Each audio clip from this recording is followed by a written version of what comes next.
Hello friends, welcome to my Princess Diana channel. Before moving on to the video, if you are not subscribed to my channel, do not forget to subscribe and turn on notifications, so let's move on to the video. In recent times, Princess Catherine has dramatically gained the public's favor, emerging as one of the most favorite members of the royal family. She has endeared herself to millions by her grace appearance, charm, and unwavering dedication to her task. However, beneath the shimmering light of royal brilliance lies a tragic episode of personal suffering and family tragedy. In her grueling walk through cancer treatment, Princess Catherine gets a double dose of pain, the physical and spiritual torture of her father-in-law, King Charles, treated for an undisclosed type of cancer. It is an awful weight, knowing you could lose another parent, and it adds to the inconvenience of a perilous medical disease. People close to the royal family have explained the terrible condition of King Charles's health, providing a sobering picture of his suffering from the disease. While many are willing to put on a show, there remain those close to the situation who speak to the reality of the damage. A king, a shadow of his former self, his body broken and dominated by an unyielding march of an illness. In the tender and somber, Princess Catherine paid visits within her cancer treatment to see the ailing king within the Buckingham Palace.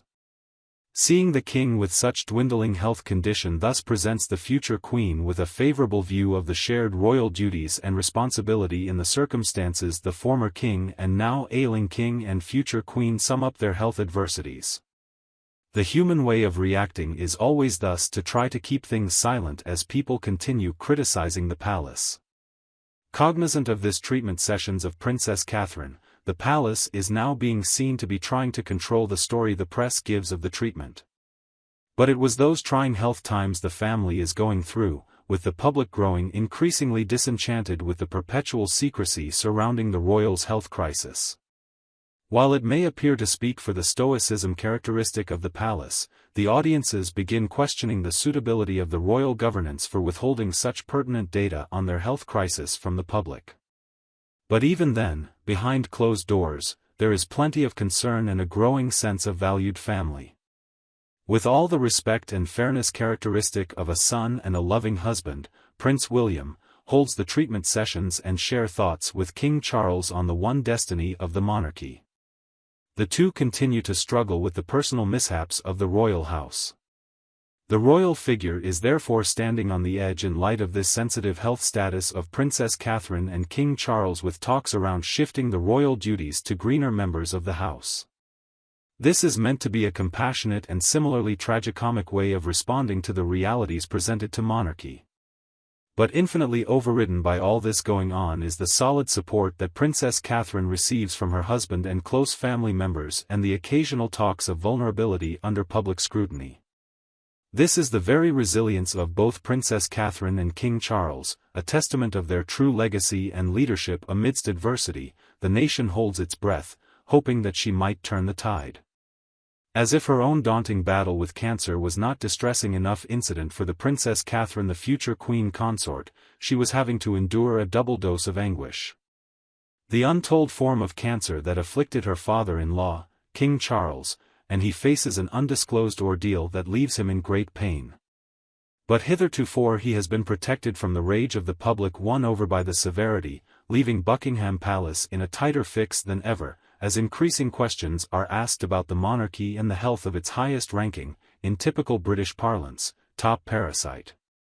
The news of King Charles, in fact, forced one for Princess Catherine. It was simply an extra dimension to a situation that was already dreaded in the first place.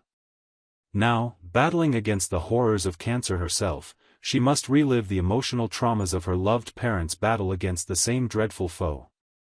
The princess also carries a deeply ingrained dread of losing another parent to the same disease, which, combined with the physical and emotional hardships of her own ordeal, weighs her down, while even in the palace, which is holding things up, people say how much King Charles is suffering. Although he is a man of regal bearing, he is said to be grappling with the ravages of the disease, his once huge presence now ebbing by the unrelenting attack of the sickness. Behind closed doors, a somber mood as the royal family rallies round the patriarch, offering support and solace against the uncertain. As Princess Catherine and King Charles move through their respective health challenges, the rest of the royal family dynamics remain in some state of flux. With these two dual crises of health and leadership, the rest of the royal family dynamics remain in some state of flux, and that means looking at the reshuffle of royal duties and the succession plan. Though all the challenges presented are strong marauders, they bow before the willpower of this lady who is giving the disease the finger. Supported by her family and prayers from around the world, facing a very uncertain road ahead with courage and grace, this is shining resilience. While this nation is holding its breath with bated breath, her rays of hope and that of King Charles on the health front are the indomitable spirit that reigns over troubled waters in the royal family. From his father, mother, all the way to his children, they all stood strong together in facing the calamity, drawing every ounce of fortitude from the feeling of love and the duty that bound their family. That's it for our video, my friends. I hope you have liked it. Please let me know your thoughts in the comments, and like the video. If you haven't done so yet, if you want to be first to be informed about my content, please subscribe to the channel and make sure you turn on notifications. Thank you for spending this time with me. Take care of yourself and stay healthy. I'll see you in the next one.